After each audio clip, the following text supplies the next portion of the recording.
آج پہلی کہانی سنتے ہیں۔ یہ کہانی اپنے دور میں بے حد مقبول ہوئی تھی۔ آئیے سنتے ہیں۔ علی گڑھ مسلم یونیورسٹی سر سید احمد کا خواب مسلمانان ہند کی ذہنی سطح بلند کرنے کا پلیٹ فارم، قیام پاکستان کی پہلی اینٹ۔ ان دنوں میں علی گڑھ مسلم یونیورسٹی کی طالبہ تھی، یعنی علی جیرین تھی، وہیں ہاسٹل میں رہتی تھی۔ وہ عمر خواب دیکھنے کی ہے، اس لیے میری آنکھوں میں بھی خواب ہی خواب تھے، سنہرے اور روپہلے خواب۔ میرے کمرے میں 3 اور لڑکیاں بھی تھیں۔ ایک تو لطف النساء تھی، جسے ہم لطیفہ کہتے تھے، کیونکہ بات بات پر قہقہے لگانا اس کی عادت تھی۔ ہماری چنڈال چوکڑی میں وہی سربراہ تھی۔ اس چوکڑی میں بھوپال کی ثروت تھی، بلند شہر کی عائشہ تھی، بارہ بنکی کی سنوبر تھی۔ یہ سب کے سب رئیس زادیاں تھیں۔ خود میں بھی کسی ایلے میلے گھرانے سے نہیں تھی۔ میرے والد اترولہ اسٹیٹ کے رئیس تھے۔ اترولہ کا نام تو آپ نے بھی سنا ہوگا۔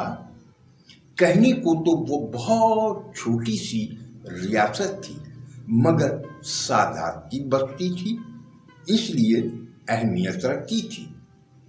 حالانکہ وہاں تک پہنچنے کا راستہ بھی بہت ٹیڑھا میرا آڑا ترچھا تھا۔ لکھنؤ سے چھوٹی لائن بارہ بنکی سے ہوتی ہوئی گورکھپور کی طرف جاتی ہے۔ گورکھپور سے پہلے ضلع بستی کا اسٹیشن پڑتا ہے۔ وہاں اتر کر بس کے ذریعے ڈمرامہ جاتی ہے۔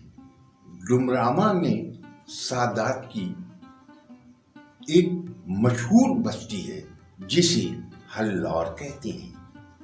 وہاں ایک رات ٹھہرتی، پھر صبح کو بس پکڑ کر اترولہ پہنچتی۔ اترولہ کے بس اسٹاپ پر میرے اترتے ہی شور مچ جاتا۔ ہر شخص جھک کر مجھے آداب بجانا۔ یہی چیز مجھے پسند تھی، جس کی وجہ سے میں بس کے ذریعے بغیر اطلاع کے آتی، ورنہ حویلی میں ایک موٹر گاڑی، 4 فٹن اور 2 بگھی کے علاوہ دیگر سواریاں بھی موجود تھیں۔ اس دن بھی میں نے جسارت کا ہمالیہ کھڑا کر دیا تھا۔ اکیلی ہی گھر جانے کے لیے نکل پڑی تھی۔ بارہ بنکی تک تو سنوبر ساتھ تھی۔ اسے لینے کے لیے اس کے بھیا آئے ہوئے تھے۔ بارہ بنکی اسٹیشن پر اترنے کے بعد پھر وہاں سے دیما شریف جاتی تھی، جہاں وارث شاہ کا مزار مبارک ہے، جن کے ماننے والے وارثی کہلاتے ہیں۔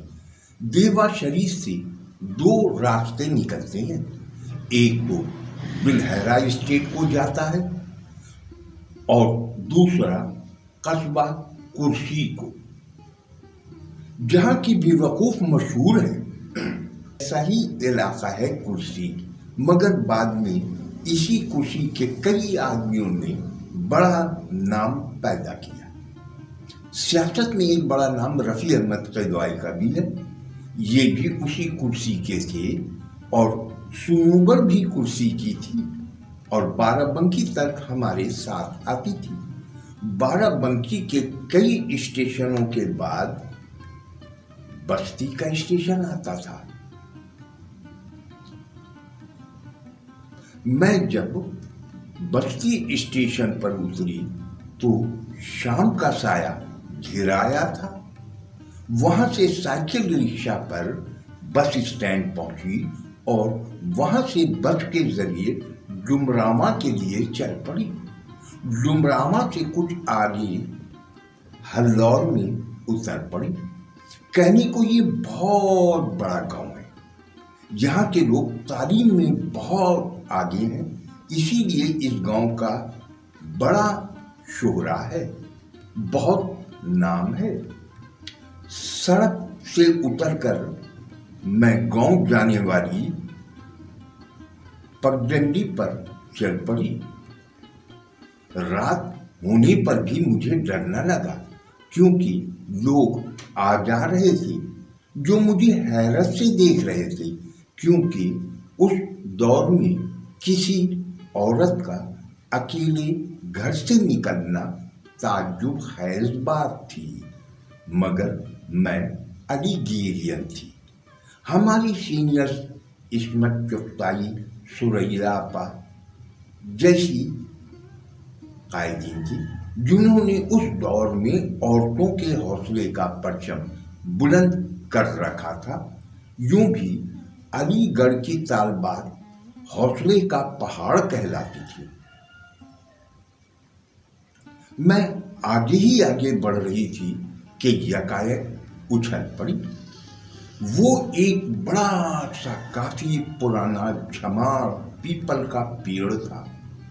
یہ پیڑ عین راستے پر تھا۔ آس پاس کے ہندو اس پیڑ کی پوجا کرنے آتے تھے، اس لیے پیڑ پر سرخ اور زرد دھاگے لپٹے ہوئے تھے۔ منت ماننے والی عورتیں پوجا کے بعد پیپل پر لچھی کی لچھی دھاگے لپیٹتی تھی۔ میں ان دھاگوں سے بچتی ہوئی آگے بڑھ رہی تھی کہ عین راستے پر لیٹا ہوا ایک بڑا سا کالا ناگ دکھائی دے گیا۔ حیرت کی بات یہ تھی کہ ناگ نے پھن اٹھا کر میرا جائزہ لیا، پھر سرسراتا ہوا پیڑ کی جڑ میں غائب ہو گیا۔ مجھ پر گویا سکتا سا طاری ہو گیا تھا۔ میں پتھر کی مورت بن کر کھڑی رہ گئی تھی۔ تبھی یکایک اس پیڑ کے عقب سے ایک نوجوان آیا اور بولا، کیا بات ہے، آپ اس طرح کیوں کھڑی ہیں؟ سانپ سانپ سانپ، میں نے چونک کر بے ساختہ کہا۔ ارے وہ سانپ، لگتا ہے آپ کہیں باہر سے آئی ہیں۔ یہ سانپ تو یہیں اس پیڑ کے نیچے رہتا ہے اور کسی کو نقصان بھی نہیں پہنچاتا۔ چلیے میں آپ کو گاؤں کے اندر تک پہنچا دوں۔ میں اس کے پیچھے پیچھے چل پڑی۔ اپنے جس رشتے دار کے یہاں ٹھہرتی تھی، انہوں نے بھی یہی کہا کہ وہ گویا پالتو سانپ جیسا ہے، کسی کو کچھ نہیں کہتا۔ اگلے دن صبح کے وقت میں اترولہ کے لیے روانہ ہو گئی۔ وہ دور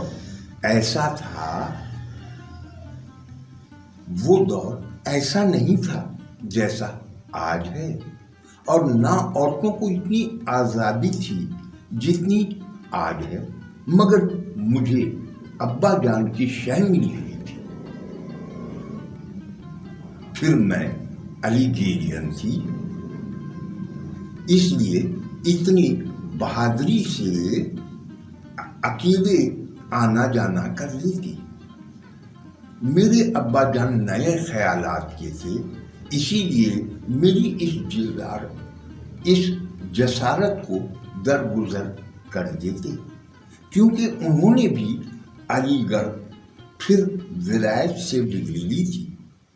اس لیے مجھے اعلیٰ تعلیم دلوانے کی خاطر یہاں داخلہ دلوایا تھا۔ اس دور میں لڑکیوں کو اعلیٰ تعلیم دلانے کا کوئی تصور نہ تھا، مگر میرے والد میر اشفاق حسین نے خاندان کو ڈانٹ ڈپٹ کر کے خاموش کرا دیا تھا اور مجھے علی گڑھ مسلم یونیورسٹی میں داخلہ دلوا دیا تھا۔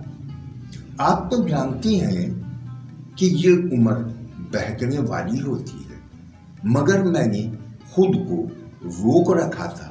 میرے خواب میں کوئی نہ تھا، جبکہ باقی سب کسی نہ کسی سے دل لگائے بیٹھی تھی۔